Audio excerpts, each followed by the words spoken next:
Hello students, welcome to our YouTube channel Mother's Angel Education. Today we are going to start a poem named Geography Lesson.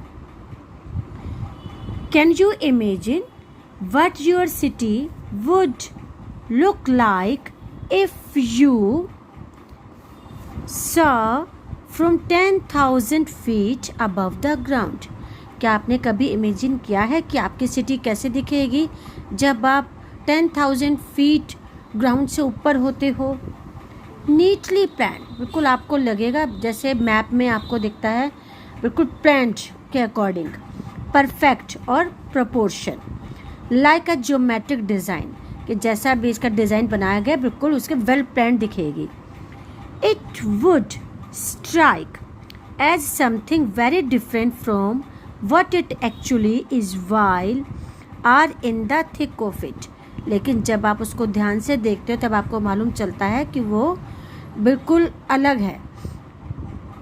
Here is a poet's description of just such a view of the city.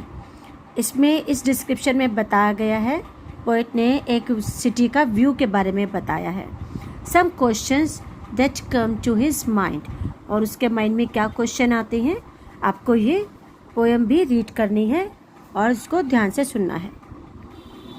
When the jet sprang into the sky, it was clear why the city had developed the way it had.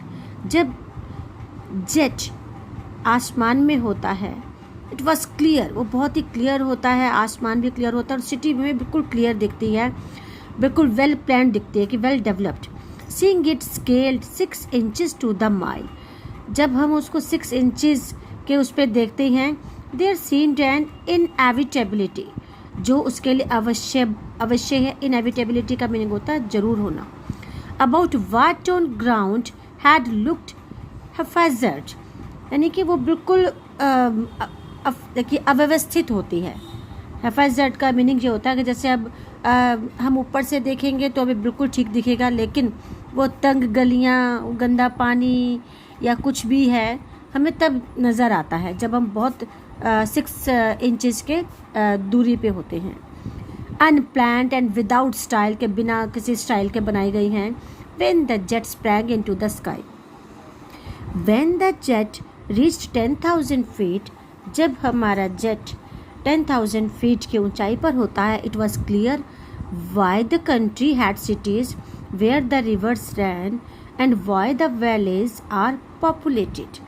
तब कि जो point है उसको समझ में आता है कि हमारी जो सिटीज़ हैं, हमारे जो टाउन्स हैं, वो रिवर्स के साथ क्यों बने हुए हैं, क्योंकि जो वाटर है और जो अर्थ होती है, यानी कि जहाँ पर जगह होती है और पानी होता है तो वहीं पर ही तो लोग होंगे, और वहाँ पे डेंसली पॉपुलेटेड होती है कि ज़्यादा लोग बसते हैं. The logic of geography that land and water attracted man. तो इस तरीके से पोइट को समझ में आता है ज्योग्राफी का लॉजिक कि लैंड और वाटर हमेशा से ही लोगों को अट्रैक्ट करते हैं. Was clearly डेलिनेटेड. डेलिनेटेड का मीनिंग है शोन, दिखाई दिया. When the jet reached 10,000 feet, जब जेट 10,000 फीट की ऊंचाई पर पहुंचता है. When the jet rose 6 miles high, लेकिन जब जेट 6 माइल्स की हाइट पर होता है, it was clear the earth was round. तब हमें पता चलता है कि हमारी धरती तो गोल है. And that it had more sea than land, और यहाँ पर लैंड से ज़्यादा सी है, यानी कि लैंड से ज़्यादा समुद्र हैं, सी है. But it was difficult to understand, लेकिन पोइट के लिए ये समझना मुश्किल है. That the man on the earth found causes to hate each other, to build walls across cities and to kill from that height. It was not clear why. Poet कहता है मुझे ये समझ में नहीं आ रहा कि लोगों ने आपस में ये नफ़रत की दीवार कैसे बिल्ड की. इतनी बड़ी दीवार खड़ी कर दी है कि उसको गिराना मुश्किल है. तो ये उस पोइट को समझ में नहीं आ रहा। ये हम लोगों को भी समझ में नहीं आता है कि हमारे में जो हेट की दीवार होती है, नफ़रत की दीवार, जिसके कारण हम एक दूसरे को मार देते हैं, किल कर देते हैं, वो कहाँ से आई है। कि वो तो किसी ने नहीं बनाया, वो हमारे अंदर से ही होती है। ठीक है, इसके जो पोइट हैं वो हैं जुल्फ़िकार घोष। अब इसके वर्ड मीनिंग और जो इसके स्टैंजास के हैं ये मैं आपको सेंड कर दूंगी। Thank you, have a nice day.